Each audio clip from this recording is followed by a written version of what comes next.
I'm especially excited about this topic. I enjoy the work I do, but real estate law is not really something that, I get, I can't wait, I'm really excited by it. I have other things in my life that bring me excitement other than real estate law. As a sort of a side note, I was given a Doctor of Divinity. And, for those that don't know, divinity, it's sort of religious doctorate degree.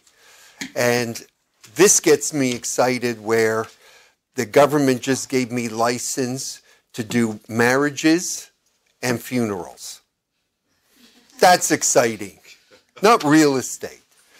But in any event, we're going to get started. First thing I do want to say is that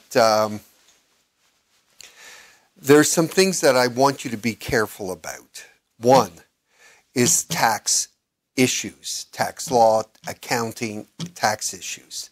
Two is the structure of the partnership you want to create, because we're going to talk about syndicating. And there's a variety of structures that you can use. It could be a limited partnership.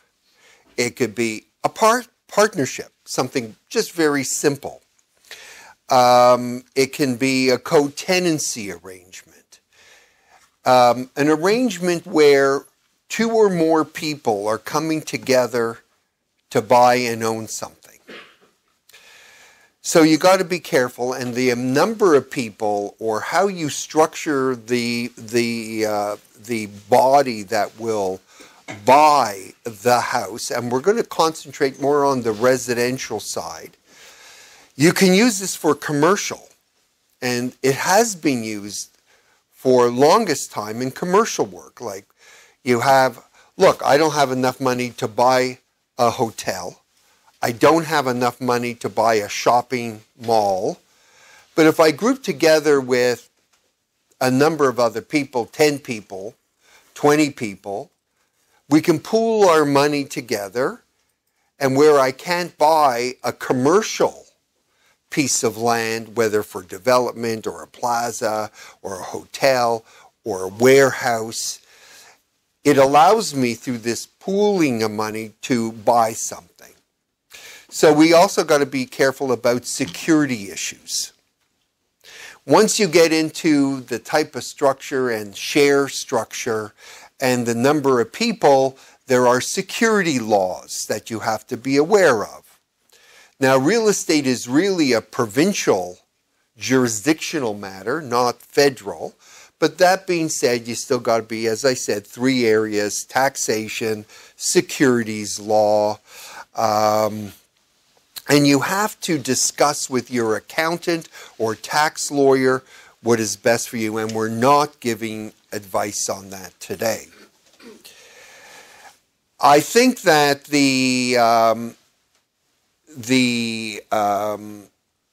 overall agenda that was set by Eva from our office seemed to have stressed more Airbnb, which is great. But I'm talking about something that is more important than that. Airbnb is one type of use. We're talking about syndicating. And syndicating has many uses. You can get into fractional ownership, as opposed to, you may have heard, time sharing. And this is, you may think about it from terms of vacation home, but it's more than that today. Second thing, rent to own. You may have heard that term, rent to own. And I'll explain that. That's another type of use. Third, simply renting. And fourth, Airbnb. These are the types of uses that you can get into in syndicating. And what it is you're syndicating an income-producing piece of land, a property, a house. the idea is not to sell something to someone that they're going to live there. Rather, it's grouping together to buy something that you're going to make money on, income. So let's get that out of the way. I want to ask you, and I think that this is really important, and it gets to the title of what I want to talk about, or what my goal or purpose is, and that is to increase your business. What is the market like for you? I'll tell you what I sense. I think the market is, when I say market, real estate, residential market. It's spotty. Some areas are still good. Some areas are not good. Some are hot, medium, or cold. I think that York region is colder in terms of number of sales and activity than if I go to Bayview and York Mills area. I think that I've spoken to many agents, and some are doing fine, and others are having issues in creating the number of sales that they experienced in the past. Just by a show of hands, has yourself or other people, have you sensed that the real estate market, residential market, is still down? That it's not back to what it was, and it's not totally stable yet. Would you agree with that? Okay. Now you have a choice, like many things in life. You can choose to sit back and wait for it to come to you, or you can choose to do something about it. Very often, I'm reading some material by a famous psychologist, and he would say sometimes you can't change the circumstances or the challenges that you face, but you can change your attitude about how you face the challenges. I've been the type of person, my personality, and maybe it's because I came from a background where I was the only person that went to university, very blue-collar, working class. I had to work my way through school. At times I had 4 jobs at one time to be able to afford to go to school. So I turned into what I would call a survivor. I never give up. And we, like many things in life, we go through ups and downs. And I like to have a sense of control of the destiny. That as far as I can, I don't want to be dictated by external factors. I want to be in a position where I take control as much as I can to turn my career, to turn my business around. So when I was thinking of topics, I thought, from everything I heard, I wanted it to be topical to you. You know, everyone, a lot of my colleagues are talking about cannabis, marijuana smoking, and condos and that. I decided I wanted something more topical that could be of use to you. And that is, what can I do to help you increase your business? To create business that may be in an area, or how you look at it and you process it, that you can create something that you didn't have before. Syndication is a way of doing that. Now, it's interesting. I met other agents and I said, syndicating. Now, syndicating has been around a long time. It's not something new. You probably have heard that word. You can syndicate many things. But he didn't realize, you know, when business comes in, you're in a hot market, you're just going out and you're just signing up deals, listings, buyer rep agreements. You don't have time. But during more difficult or more challenging times, we got to look at creating business. So I thought it would be good to discuss that. Okay, how many of you, by a show of hands, how many of you have heard the word syndication? I would say 20% of you. That means 80% have never heard about it. Syndication. Does anyone want to tell me what they think? The people that have heard about it, know about it perhaps, can they tell me what do they think syndication is? Please, someone. Don't make me work too hard. Anyone? Okay. Syndication is the act of bringing together in co-ownership a group of investors to fund a purchase, the operation of real estate, and the eventual potential sale. And it's income producing. Here's an example. I want to buy a townhouse to rent out. It's $800,000. I don't have $800,000.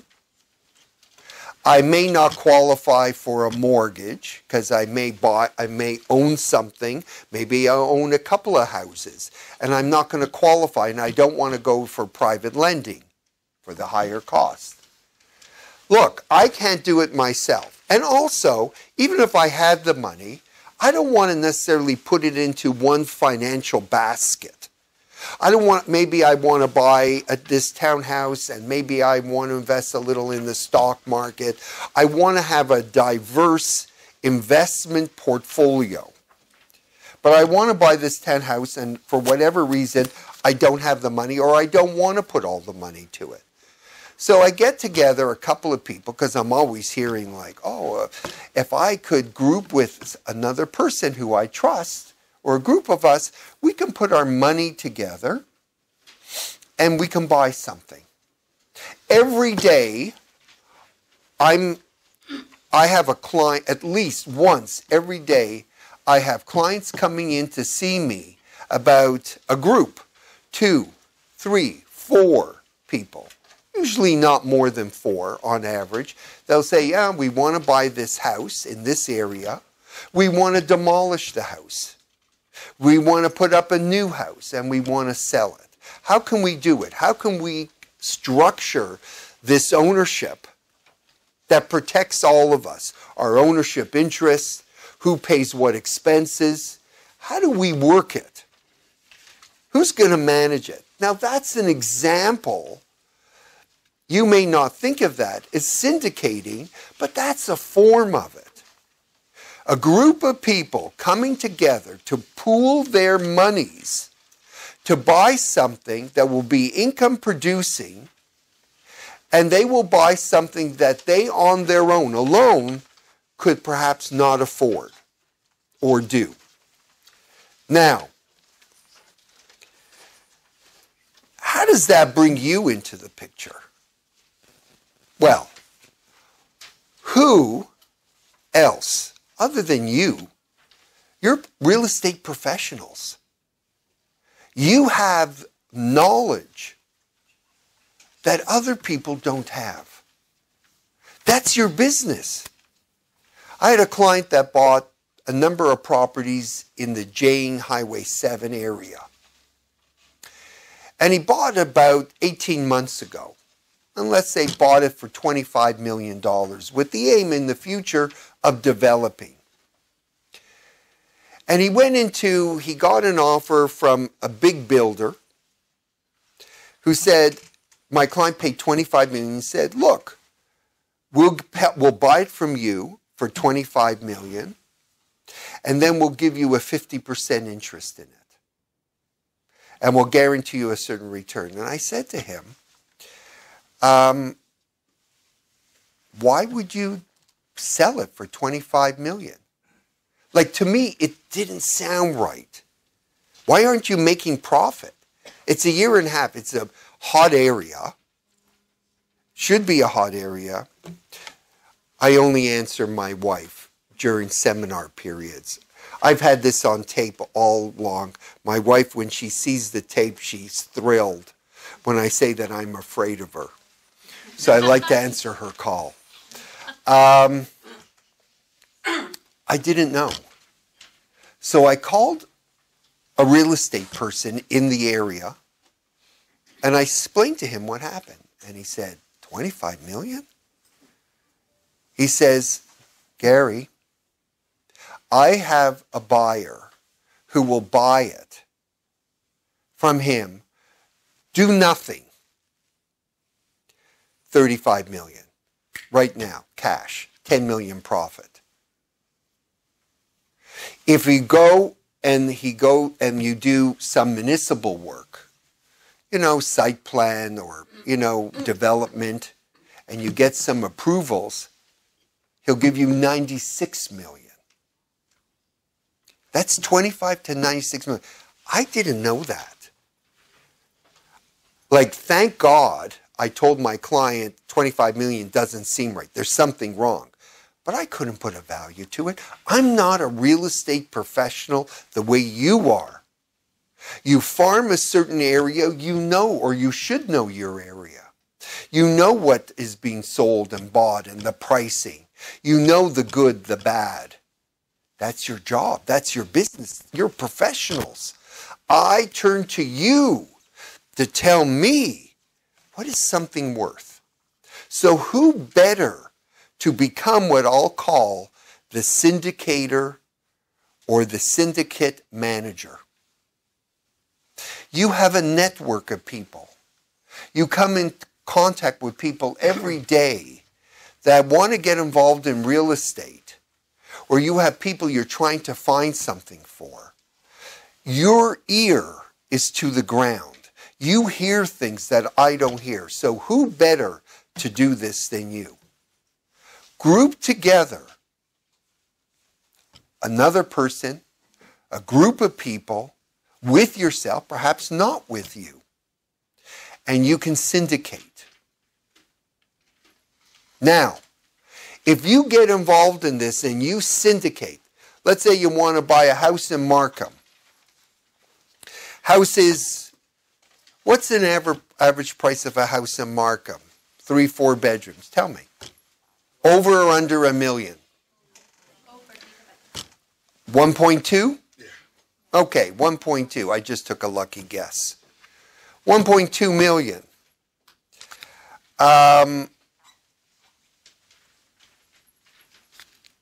Wouldn't it be nice to sell that house, or to, with a group, buy that house? When you act as agent on it, what do you make? What is it called? Commission. Now, who's going to look, let's say you rent it out. Let's say you use it for Airbnb. At that point, who's going to manage it, operate it? You. You have the time. You make sure you pay the property taxes. You make sure the mortgage gets paid. You deal with operations like minor repairs. Okay? You should be making money for that. A management fee. I know an agent downtown for RE/MAX that manages 300 condo units. Now, condo purchase sale downtown is not a bad market. See, you came late, you have to sit in the front. That's good. You can't sit at the back and hide. I remember that from school. I'm sorry. Thank you for coming.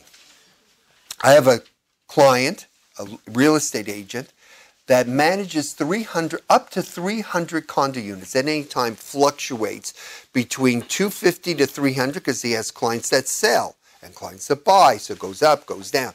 They're out of town clients. He manages them. He leases them. So he gets the commission when they buy. He gets the commission when they sell.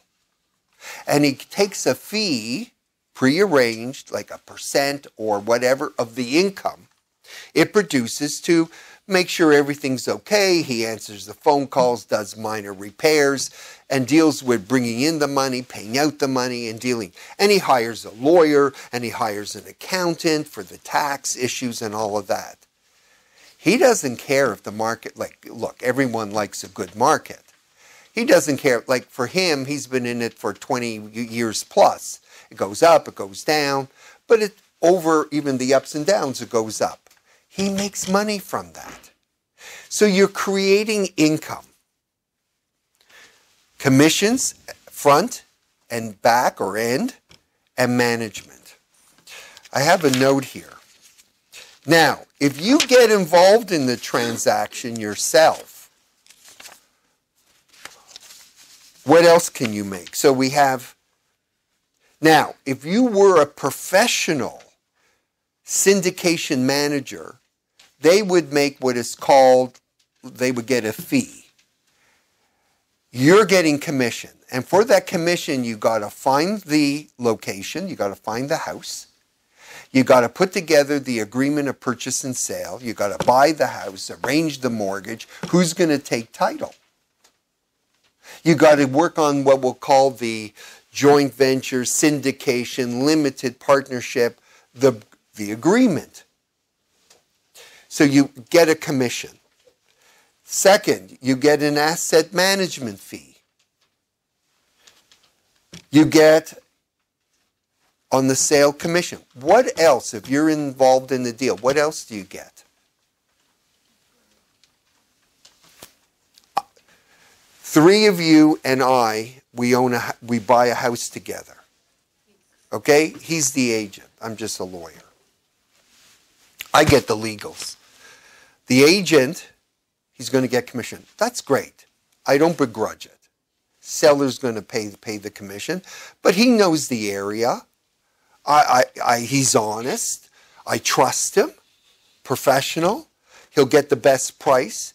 He knows maybe a good mortgage broker. He's in that market. He sets it up. He becomes, and we get 25% each. He gets a fee for managing it. He gets a commission at the end. What else will he earn? Appreciation. Appreciation. The guy that bought that property for $25 million and selling it for $96 million, which, by the way, the offer's coming in today, $96 million, 18 months.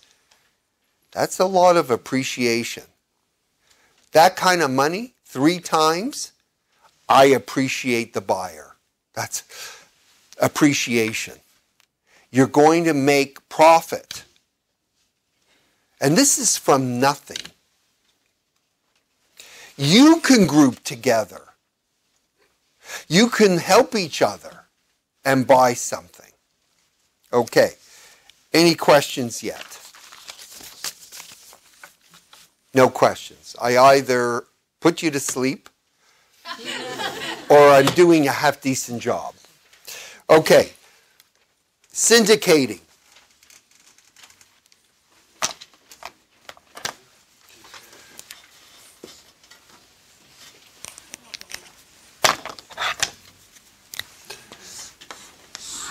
Do you have any more?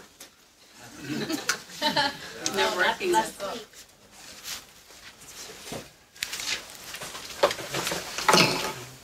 Just another one. No, that doesn't work. Doesn't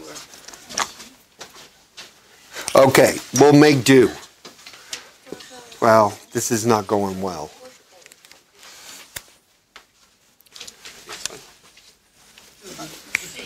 Just get a new one. Yeah. Because right now there's a break. Okay, That's people use. okay. We'll call the manager. In your case, the manager is going to be the agent. And you can be a manager, or you can be also a part owner. And then you have investors. 1, 2, 3. And you can be number 4 if you want. Get structured like this. Now, Normally, what you would want to do is this person, you got to get one of you to go on title. You don't all have to go on title. That's almost like a fractional ownership, and we'll get to that, which is a form of co-ownership. One person, so let's say, what is your first name? Lucky. Lucky. Lucky. I'm so lucky to have you here in the first row.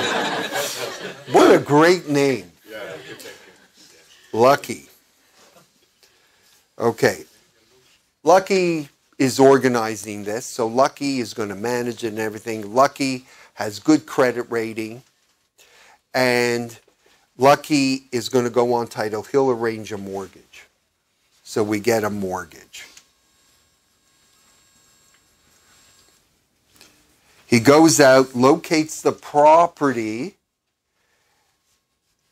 agreement of purchase and sale, and by the time he closes, not only do we have this agreement of purchase and sale, we have the ownership structure, the syndication agreements, and you know, it's such a fancy word, but really it's a co-ownership agreement in place.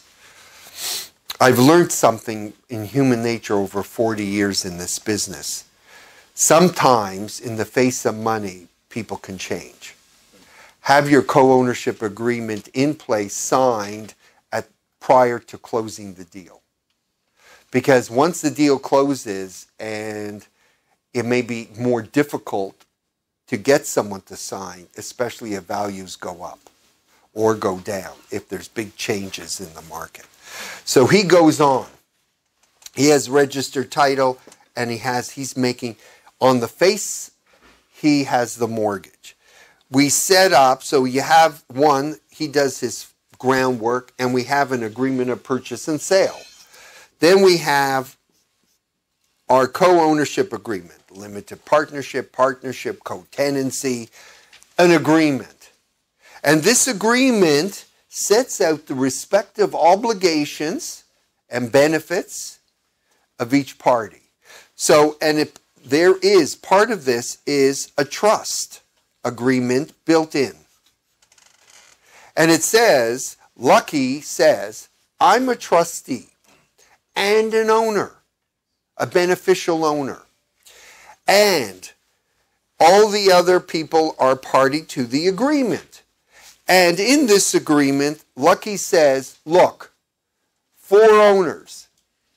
I am going, for the 3 of you, I am going to hold your 25% in trust for you. And I'm going to make it very simple. There's things in it that, 1, you cannot sell your 25% interest to a third-party stranger. You have to offer it to the other 3 people first. I trust you 3. But I don't trust maybe your friend that you want to sell your 25% to. 2, what happens if one of you should die? We have to account for succession. Do we say that your share goes to your estate, to a wife, or to a significant other person? You know what? Honestly, I love you, Lucky, just for your name. But if you give this to your 18-year-old son or daughter, I'm sorry, I got a problem with that. So I want to be able to, or the 3 of us want the ability to buy out your 25%. We'll pay you out on what the current value is. Okay? Because I want you as my partner, not your son, with due respect. We have a fight. Or someone is in bad financial position and they need money. So you have to have an exit strategy. We're fighting. You can't carry on efficiently if you're fighting and making decisions. So we have sort of a buy-sell. Okay? We can't get along. I'm going to offer to buy your 25%. Okay? At a particular price. Okay? Now you have the choice. You can buy me out at that price, or you could sell at that price. Now, if my price to you has a premium, it's high, you're going to say, great, take it. Give me the money. If I go low, you're going to say, okay, I'm going to buy your share because I think it's worth more. So that forces me to either give you a premium because I think future-wise this property is going to be worth a lot, or come in at market. Okay? That's sort of a game theory type of approach. This game is something like we do it. We do the business of capital investment. Right. Yeah. Well, cap The rates, same- and I the understand. same game. Now, and cap rates are more is primarily used in the commercial real estate sector. But yes, this is income producing. You're buying it as income producing, a business of sort. So yeah, cap rates. How much money are you going to be able to make from it?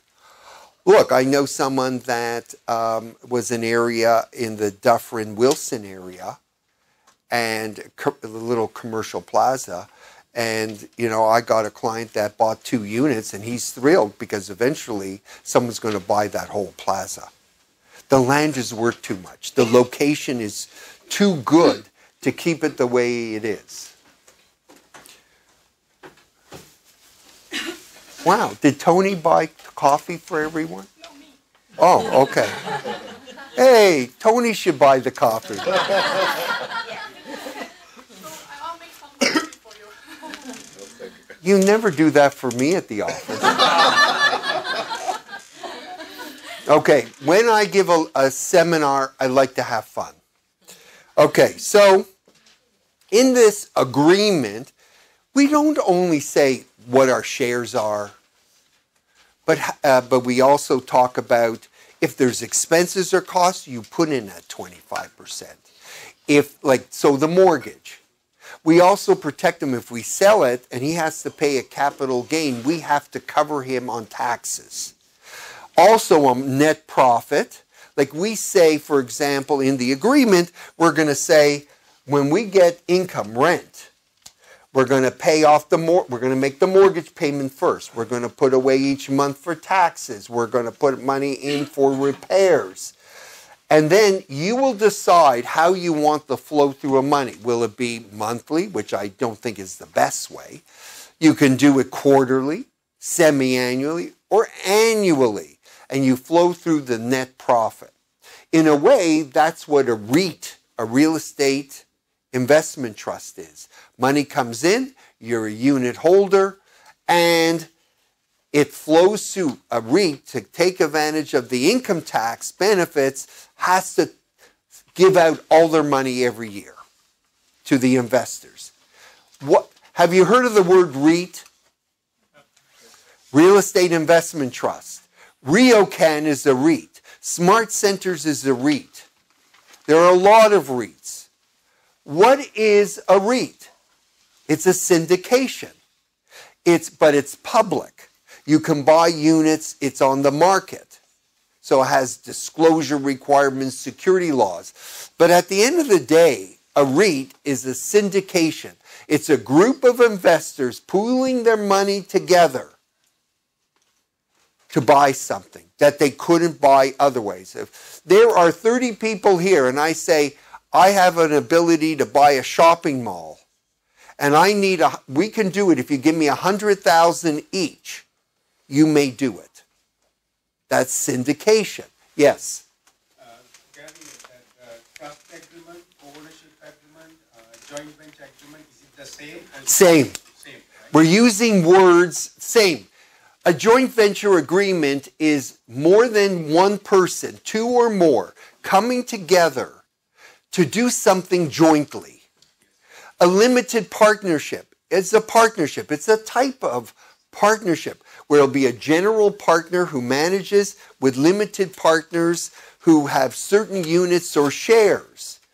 It's an agreement, but in here, because we have one person taking title and not the others, there has to be a trust because these people, us three, have to believe in him that he's not going to sell it to somebody else and pocket all the money and run away.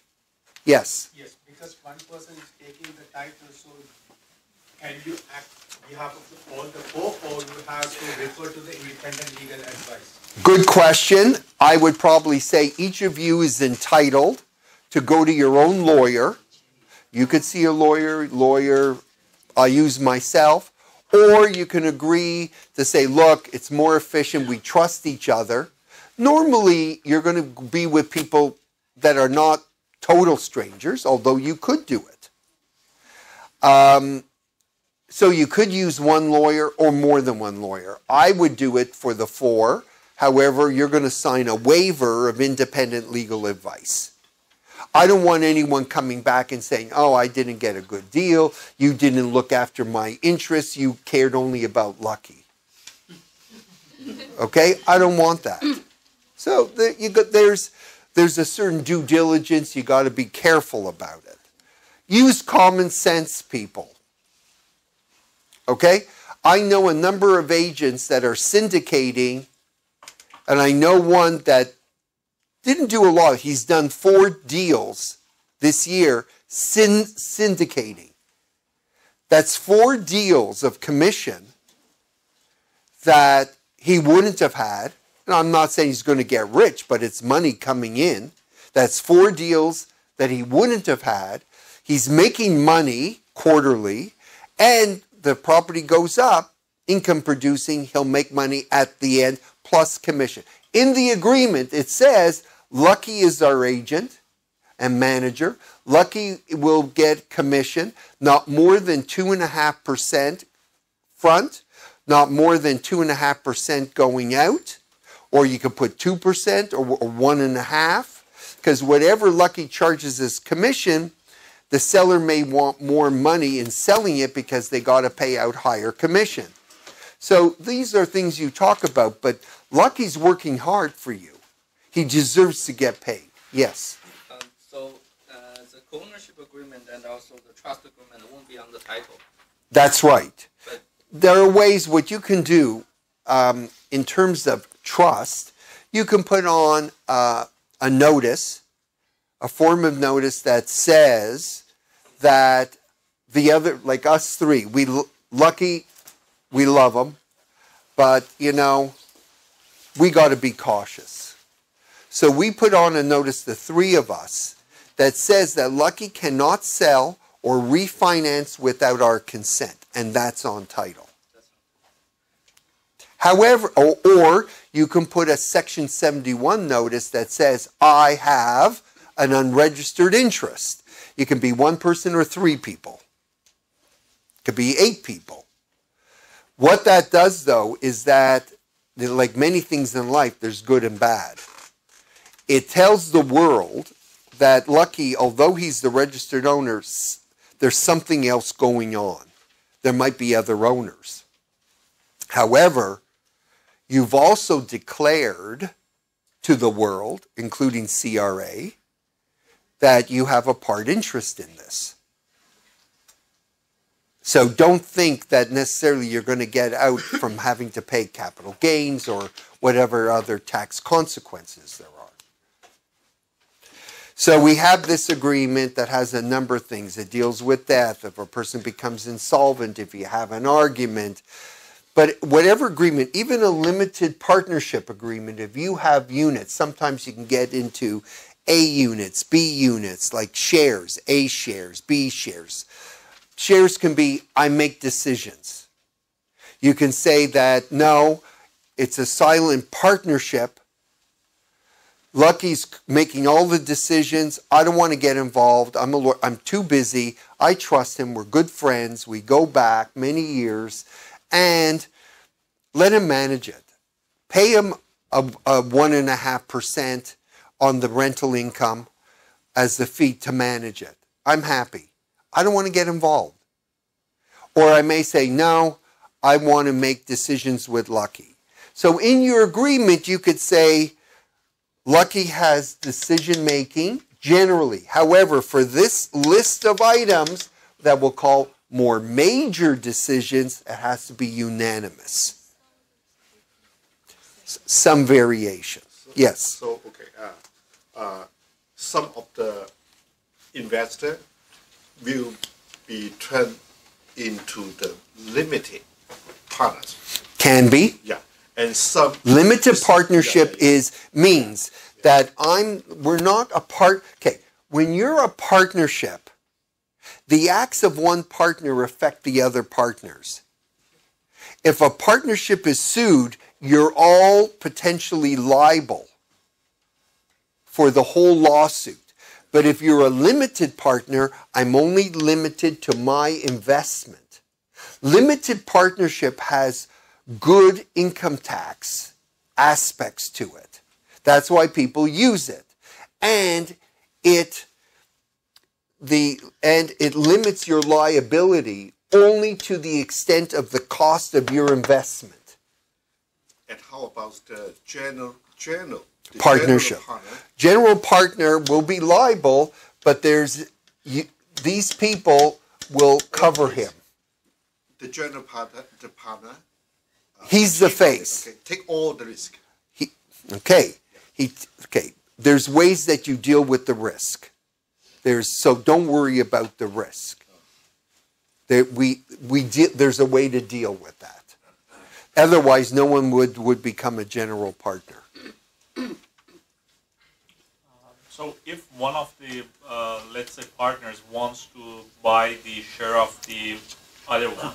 Yeah, that would be set out in our syndication agreement. Exactly. So let's say two of the names are untitled, and the group decides to buy the share of one of those whose name is untitled. We would transfer the ownership from that person to you, and we would show the government that we would disclose certain things in the land transfer tax. When he takes it, he's saying that he's taking it that there are some beneficial owners, so the government knows. Then when we transfer it from him to you, then we file the copy of this co-tenancy agreement or partnership agreement, and there would be no land transfer tax. Okay, so there is no land transfer No. tax. And how about the mortgage? So what's going to happen to the mortgage? Well, then you got to deal with, because there's always issues involving the mortgage, because there's always a disclosure issue. So, like, you got to be careful, because you can't switch ownership without getting the consent of the lender. yeah. So Those are risks. Those are things that we have to deal with before we do it. So what you do? You're all smart people. I'm looking at all of you, and you all seem so smart. If you're going to do something like this, think about who you want to do it with, and then you call me. And I help you. What's the typical legal cost? Quite cheap. I will charge you the least amount in this whole thing. Which is? For example, I can do a co-tenancy agreement. I did a co-tenancy agreement yesterday, 2 people, 50-50. And I charged them $500 plus HST. And then every property they buy together, they're going to use that model. And I charge them $150 plus HST. That's for that agreement. To do the purchase is separate, but for that co-tenancy agreement, and it's 16 pages. That's not extraordinary, $500. Lucky can afford it. I'm sure I didn't earn too much money this year. If Lucky gives me more money than that, then I'm lucky. Okay. So, let me see if I can. What time is it? You got to let me know when it's about 11:15. Okay. Okay, what time is it now? 11:24. Why didn't you tell me? I don't know. Okay, I'm going to skip around. We were to have a guest today. And unfortunately, she's feeling she has a bad cold, but she's going to visit us by telephone. And she is an award-winning designer. Her stuff is been published in many journals, and you'll see these architectural digest and all these magazines, and she's there. Recently, she was given an award. She owns several vacation units built like chalets or houses in the Mont Tremblant area, which is north of Montreal, and she designs the interiors and was given the award as best designer. She puts these units out for Airbnb. So I may come back to the overall structure. Yeah, well, she's, by the way, an award-winning florist. Her background is very interesting. She's Chinese background, Mandarin speaking, but grew up in Brazil. So she speaks Portuguese and Mandarin and English, and very accomplished, award-winning florist. And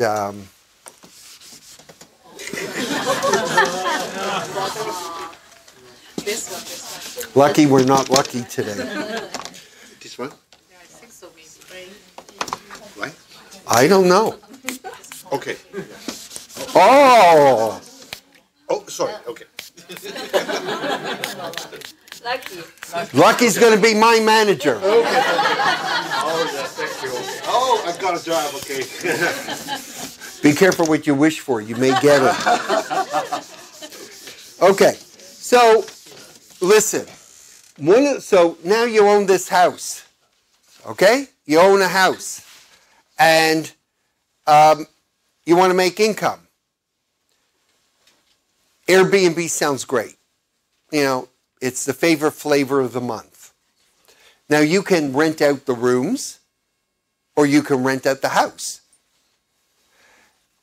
These are options. Our main office is in Willowdale, Bayview area, but there's a street called Willowdale, for example. Shepherd between Bayview, Yonge. And we have clients that have bought houses, syndicating 3-4 people, get together, and they buy houses. And they put it out on Airbnb. One, they make more money than if they leased it out like regular lease. And it's short term. And they're making a ton of money. In fact, there's a little sort of bed and breakfast type of hotel on Willowdale called Merriam Hotel. And what they did is that hotel has about 12 rooms. But they were getting more people, and they're sort of confined to how large they're able to be. So they went out and bought houses in the area and converted that to Airbnb.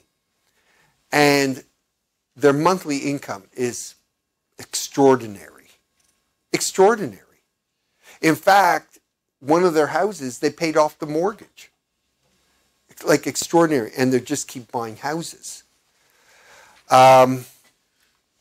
So Airbnb has tremendous advantages.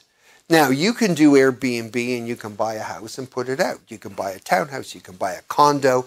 I mean, it's fairly common that in the between Shepherd and Steeles, a lot of condos, for example, in the North York area, a lot of them are rented out Airbnb style. Now, you got to be careful because a lot of condos have rules on that now. However, that being said, there's money to be made. Now, you can buy it on your own, or you can syndicate by getting 2, 3, 4, 5, whatever number of people together, and you buy a house, you buy houses, you buy condo units. There's an advantage. So I'm going to call, her name is Sten Lee, and I'm going to call her and see, and I want her to say a few words about it. She says that, she will apologize, or she should. But she says she'd rather be here in person because it's always better.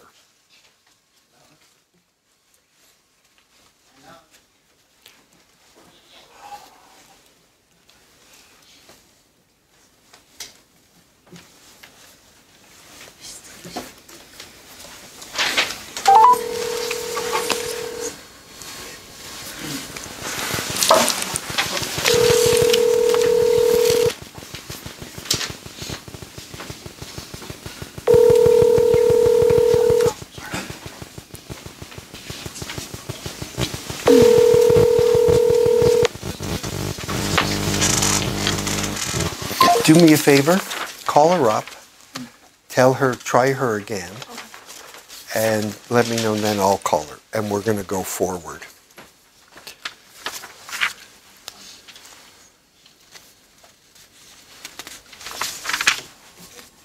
Okay. So Airbnb we'll leave for the moment, but let's go on to fractional ownership, which is home sharing. It's a variation of the syndication model. So you can have one registered owner, or the four of us, all of us can go on title. We showed 25% each. Fractional ownership. And we can either say to us, we're going to buy it and we'll split up the year that we can personally use it or use it for clients and take a write-off. Or we can rent it out or use it as an Airbnb style. That's different than timeshare. Timeshare is I go buy a condo up in Collingwood. Well, I don't buy it. I'm not an owner. I go to an organization that owns all these townhouses and I say, I want to buy a right to use. I pay a certain amount of money. They give me a certain period of time, 1 week, 2 weeks, 3 weeks, or whatever amount of time, during what season. All that affects how much I pay for it, but I'm not an owner. Timeshare has the advantage that it's probably the least expensive. And now with timeshare, I can, if I get tired of going in Collingwood, I can use, usually they have books where you can switch a timeshare. You know, I'll go to out to the US Southwest or go to Europe on a timeshare. Fractional ownership, though, gives you actual ownership, but your name appears on title. Okay? On syndication, I want to say something. The syndication that we're talking about is syndication ownership of the land. In a smaller group that we know each other, ideally. This is different than what you may have read in the paper, syndication mortgages. When done on a public basis, there can be hundreds of investors. Usually syndication mortgages is used in development. It's usually a second mortgage. The syndication manager is the one that appears on title. And you may have a fraction of ownership with hundreds of people. It's more of public securities. They got to provide disclosure, prospectus. You got to sign all kinds of forms. That has recently been in the news as being not very good. Fortress, you may have read in the news, that was an organization that did the syndicated second mortgages. People have lost a lot of money. I'm trying to talk about syndication not as a mortgage investment, but as an ownership investment with a close-knit group of people where you know everyone and you have some control. Not that you're going to get cheated. But you do have to trust the agent, if I'm one of the investors, that I got to rely on you, all of you, that when you locate something, you know your business, because I'm trusting you. Because it's possible that the market, if you bought at the height of the market, and now the market's gone down, we're losing money. But the positive is that we look at long term. We're going to rent it out, and that's it. Now, on renting out, let's say you do a form of co-ownership, and you buy a condo unit, for example, and you rent it out, and we just closed the deal. No one's lived in the unit. Now remember, brand new condo. Although you can't take advantage of the HST housing rebate, you could take advantage of the residential rental rebate. Because you're renting it out, and depending on the purchase price, that will entitle you to get back up to $24,000 thereabouts, depending on purchase price and whether you qualify. But the opportunity is there. You put it out on a year lease. Okay. Why do I raise that? Have you read something in the newspaper in the last couple of days by Premier Ford? Okay, all of you, read newspapers. Go online, read stuff, know what's going on. If I ask you a question, look, I'm sorry, I keep harassing you, but you're lucky. Okay, lucky, I want to buy a condo, I want to rent it out. Do I have rent control issues? Ah, who said not anymore? It seems to be that. Okay, how do you know? Where did you see that? What? In the news. Okay. Keep on top of things. Know what's going on. Ford is doing something good to the owner. Right. Yeah. For us, our co-ownership, we're going to be landlords. If it's not been used, rented out, and it's brand new, we just closed the deal, we're not caught by rent control anymore. So it can change at any year or any... I can change, if I put it out at 2,100, next year I'll put it at 3,100. But not to the same tenant. Same tenant. Oh, you can?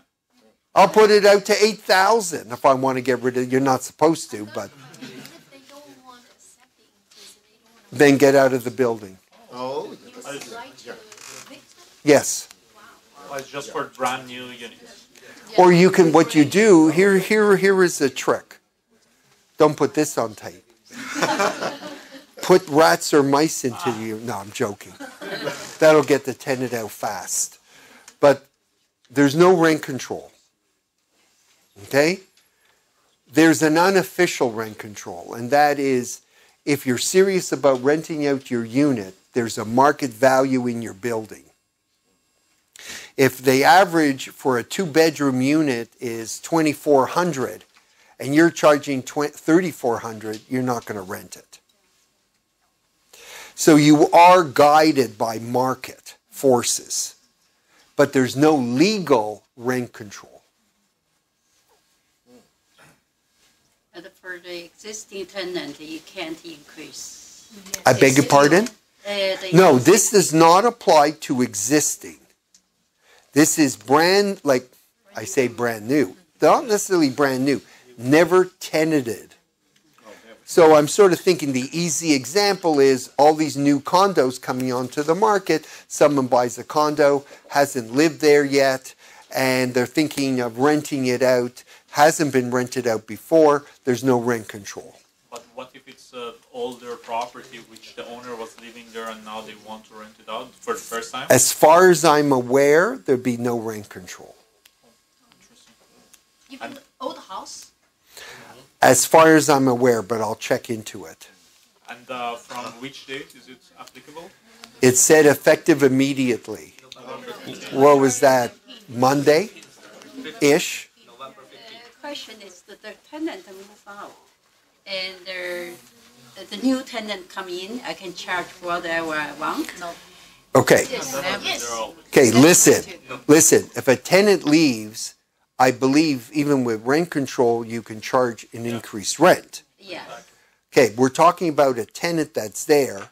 I've increased your $2,400 a month to $2,600 a month, which is well above the percentage allowed, which I think is 1.8%. And the tenant says, no, I'm not going to pay it. It's not fair. Well, I'm legally entitled. Well, I can't throw them out. I got to follow legal process.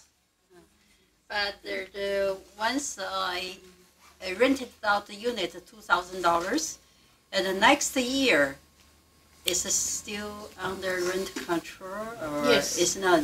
No, we're talking about now new unit. No rent control. No one.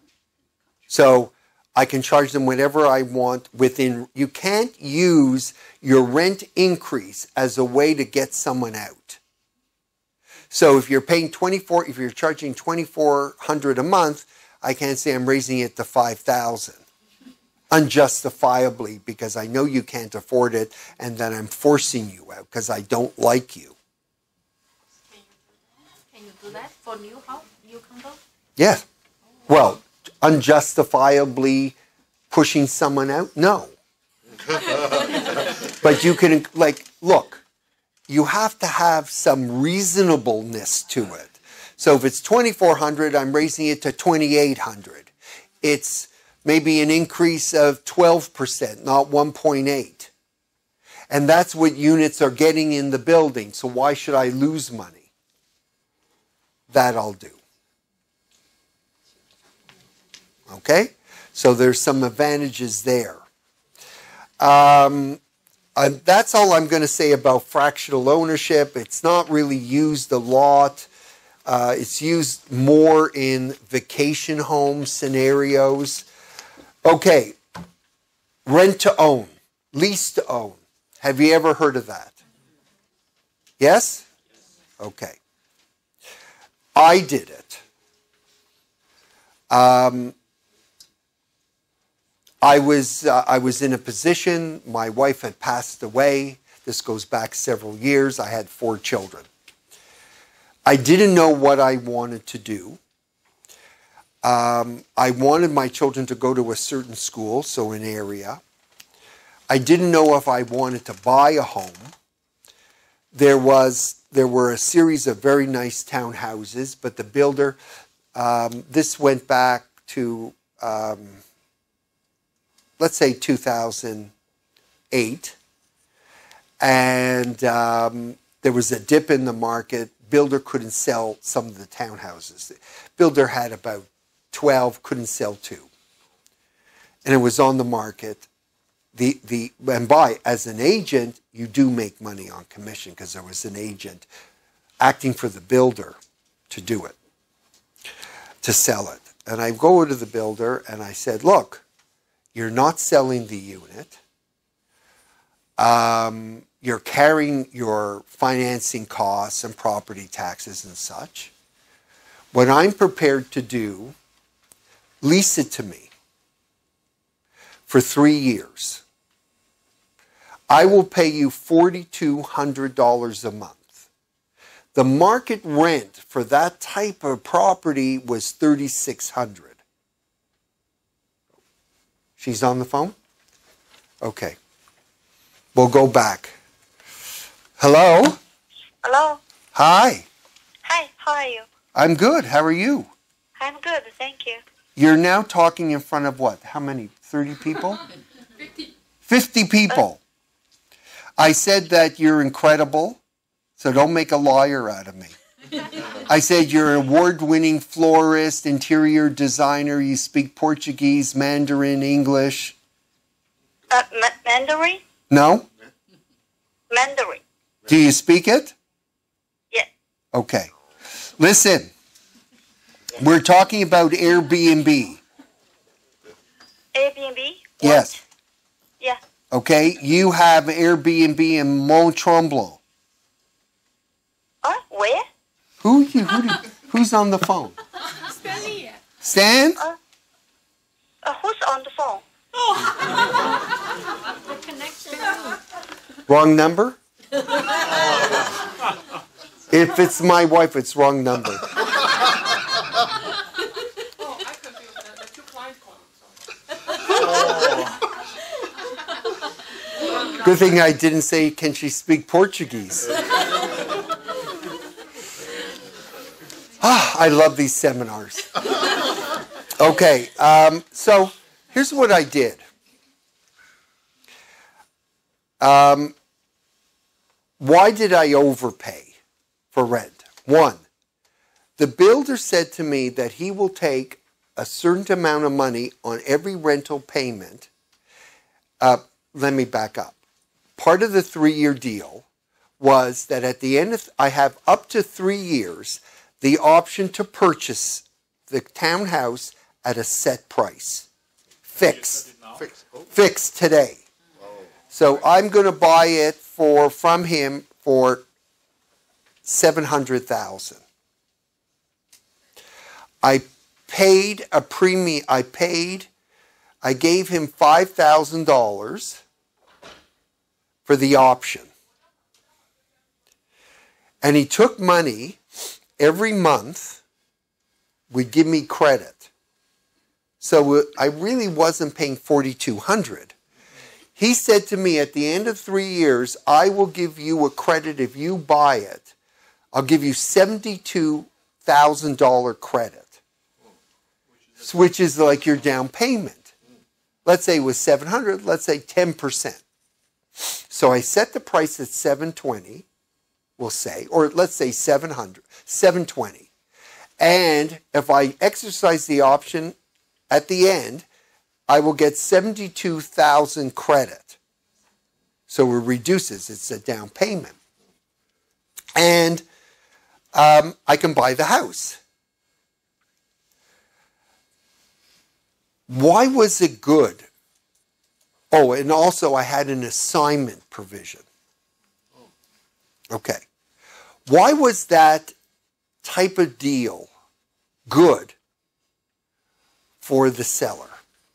Forget it, it doesn't have to be a builder. It could be any seller. Carrying costs. Right. Let's say you have a client that's having trouble selling their house. It's sitting on the market. You got to be creative. You got to think of variations. So think of it. Seller, it's good. 1, I get rid of the house at a price. I'm not paying anything.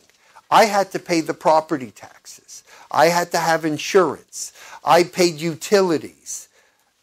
The seller paid nothing. Okay? At the end of 3 years, now it doesn't have to be 3 years. It could be 1 year. It could be 2 years. It could be 3, 4, 5. Sorry to interrupt you. Yeah. You pay as a tenant. I'm a tenant. Property taxes, or you? Okay, is that her? Yes. Hi. How are you? I'm good. How are you? Good. So you're in front of 50 people. Oh, great. Thank you. Now, do you speak Mandarin?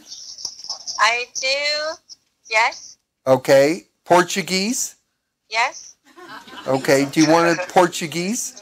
No. It's a more Mandarin speaking audience, but speak English for my sake. Portuguese, Spanish, yeah. Okay. We're talking about syndicating ownership to allow people to buy with 2 or 3 other people, for example, to buy something, hold it, get income producing, that sort of thing. Airbnb was one variation that a group like I can go with a couple of people and go buy a townhouse in any area and rent it out. Airbnb style. Now you have at least one townhouse, we'll say, in the Mont Tremblant vacation area. Right. A chalet. Okay, okay. Oh, WeChat. Okay. In any event, can you tell? Oh, and I said, by the way, that you're an award-winning interior designer. Right. And you're an award-winning florist. Right. And a great mother. Right. Okay. Yes. Okay. All the above. All the above. Check. Okay, can you tell them, why do you like it? Why did you do it?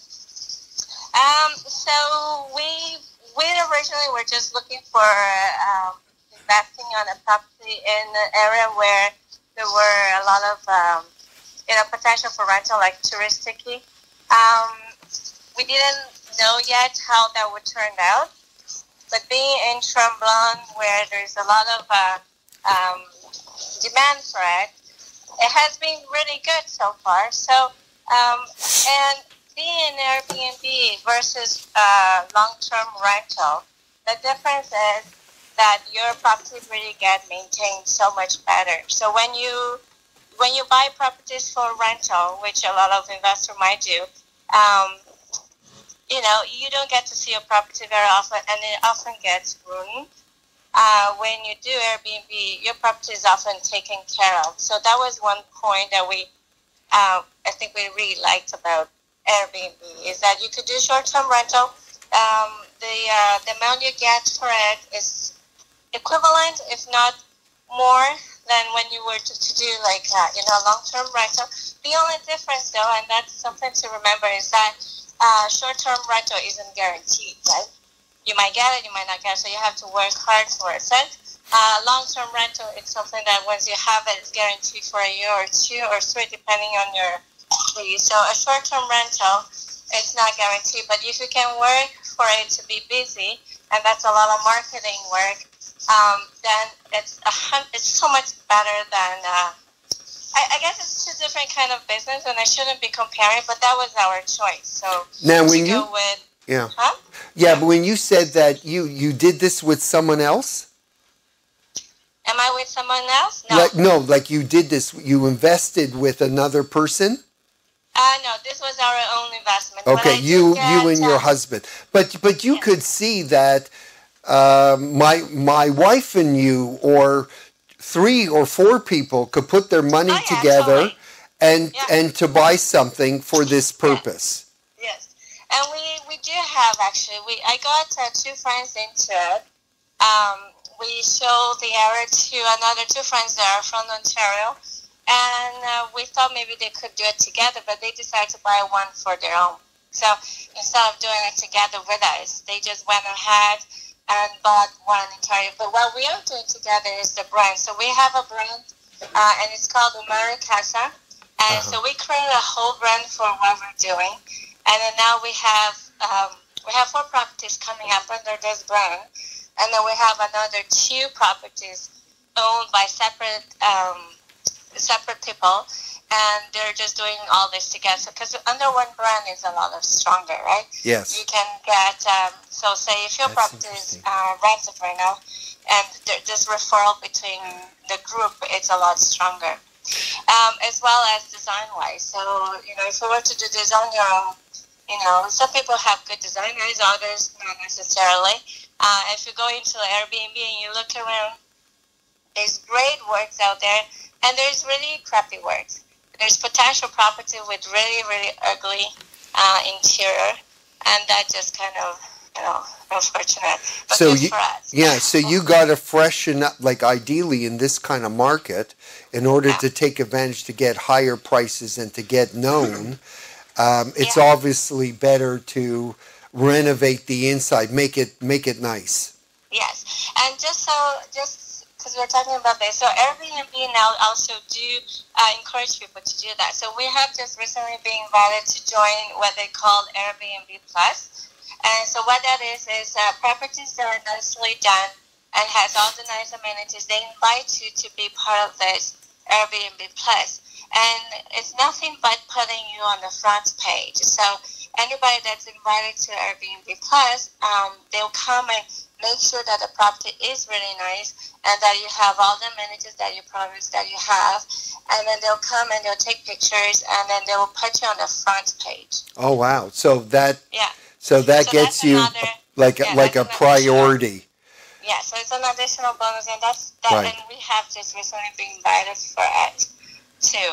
As I said, Stan has been won the award for best interior, so that her stuff is gorgeous.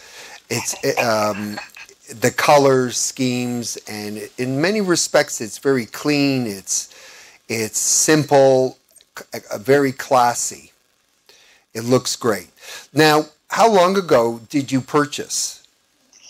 It's been now a year. So we closed last October.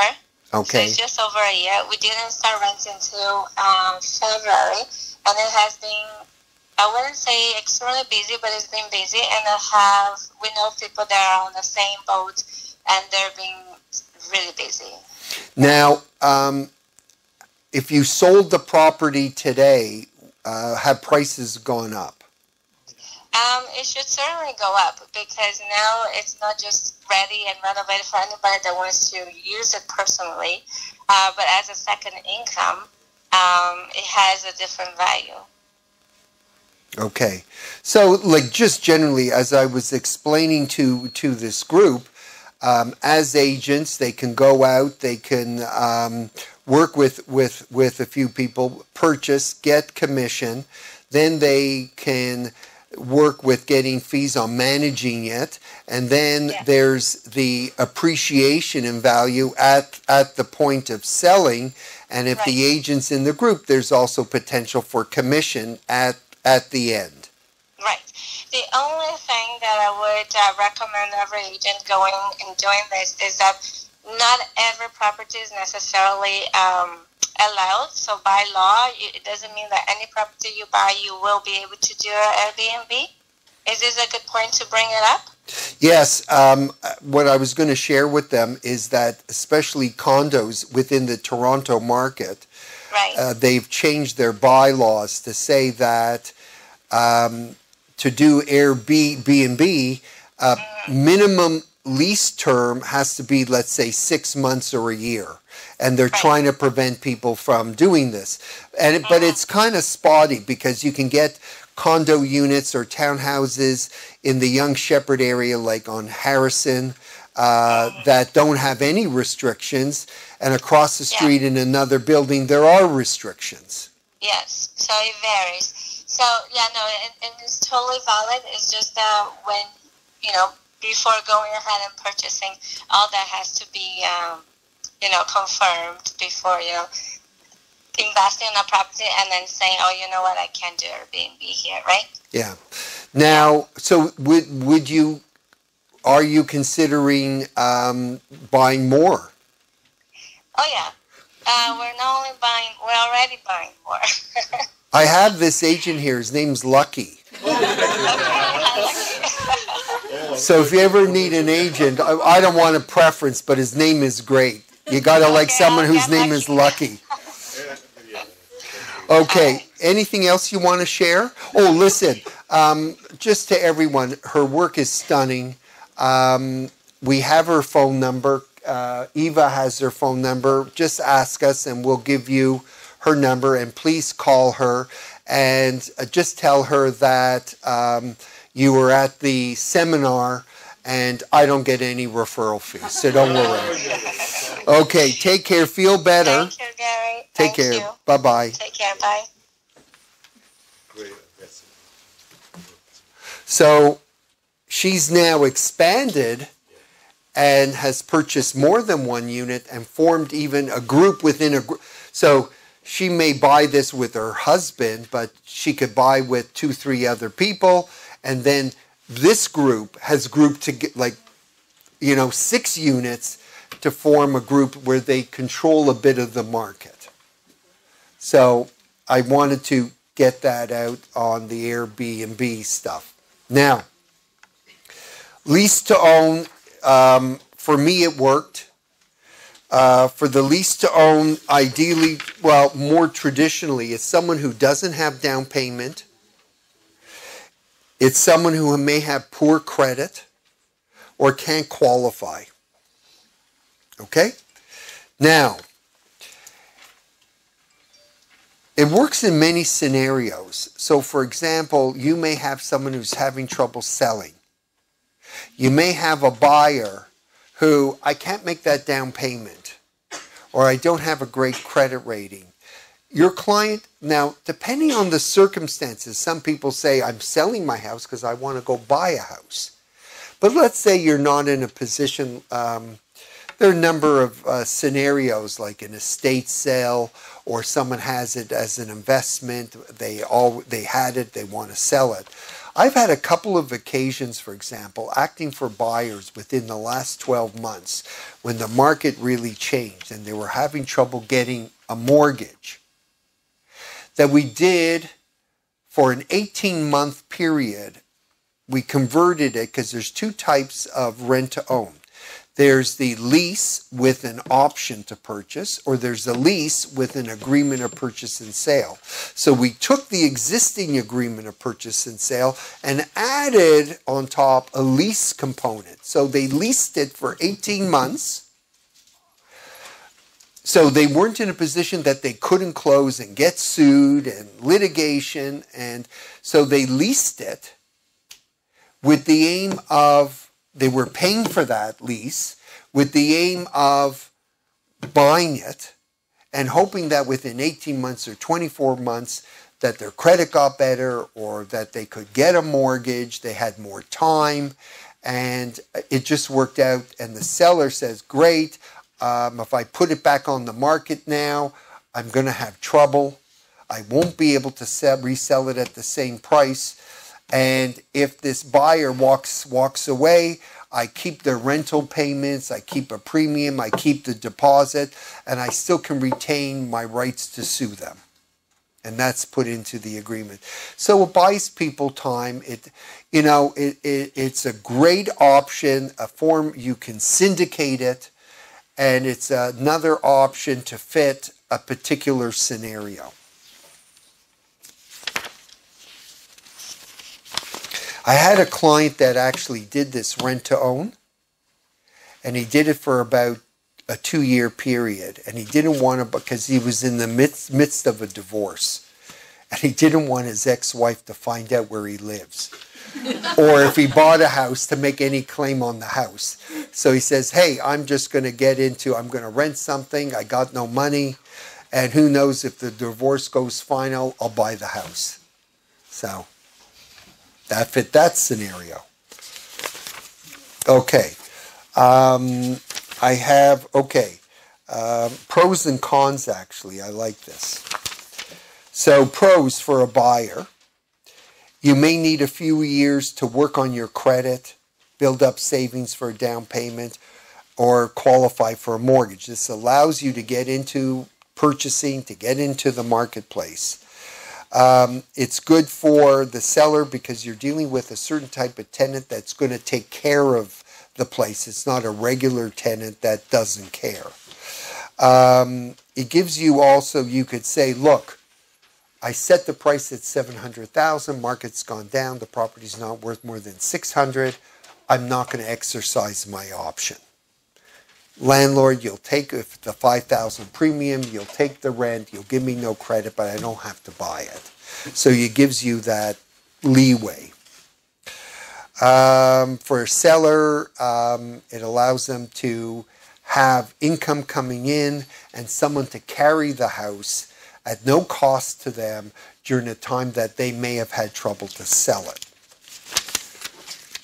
With Airbnb, and it's interesting because I know that we get information on Airbnb. You can have a whole condo unit going Airbnb. You can have a whole house.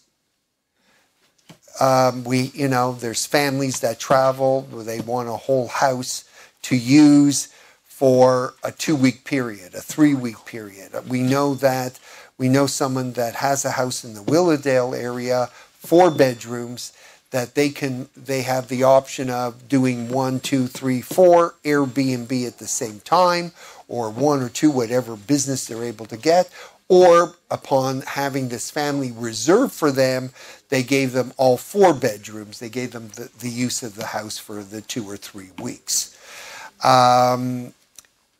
They put this out, Airbnb. There is a company that allows executives that are coming from overseas or from the U.S.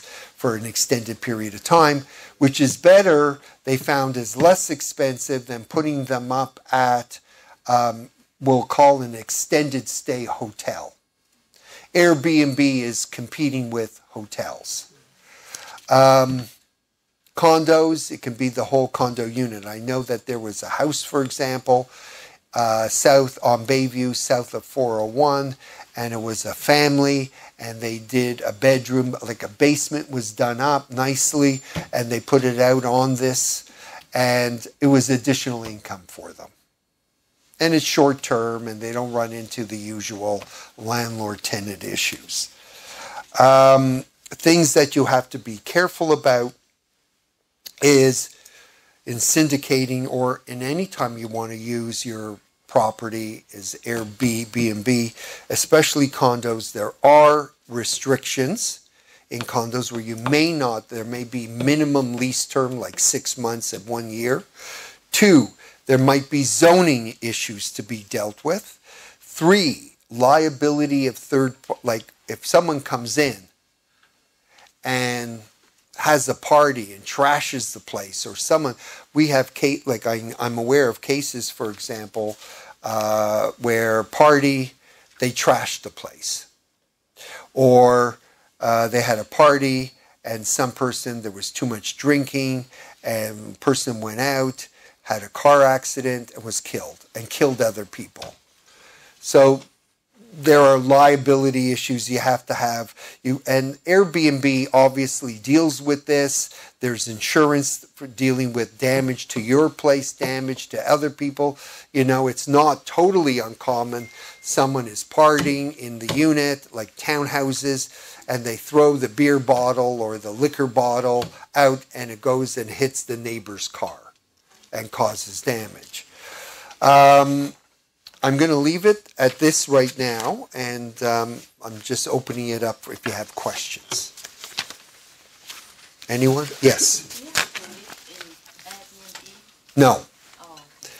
I mean, as I say, you can have one room, a whole house, a whole condo. You could live there. And, you know, often you'll see people that they have a rental unit. Sometimes people say, I don't want a tenant, like for a year lease or month to month. There's too much trouble. Airbnb is a better option for me for a lot of legal and financial reasons. That, you know, ideally, like you can get maybe $2,000. Let's say you have a tenant in a basement apartment. Maybe it's somewhere between $750 to $1,500, depending on how nice, how large it is. Doing it on an Airbnb format, you may make twice as much money. And you're dealing with someone who's going to be there 1 day or 5 days or a week. It's short term. But again, you have to deal with the business risks that you got to find people. It's not like tenant leaves and a new tenant comes in. You're not necessarily going to have it leased out 365 days. But by the same token, like I would never lease out a place. If I own something, I would never do it. Why? Because as a lawyer, I see all the horror stories. I see all the problems. Someone comes, I never get a client coming to me and says, Shapiro, I love leasing. I'm so happy I'm a landlord. Can you send a letter to my tenant and say thank you? No, that never happens. What happens with me is it's always negative. I have the tenant from hell. How do I get the tenant out? So I only see the bad. So me personally, I don't want a lease. I don't need it. I don't want a stranger in my house. Okay? Now, if we form a group and we go buy a couple of townhouses, like I know a story where 8 people came together and bought 25 townhouses and rented them out. That I'll do. And got a property manager. That you need professional management. But it was great. And you can do it also. Another thing is student housing is huge. Like getting a house. We had someone that bought an apartment building and has 30 students in it. They're making tons of money on student housing. Okay, so that's another variation. Big thing today is senior residence. Now, I'm trying to think that has, you got to be careful. I don't know if that's so good. Like syndicating, a few of us can come together and get the seniors home.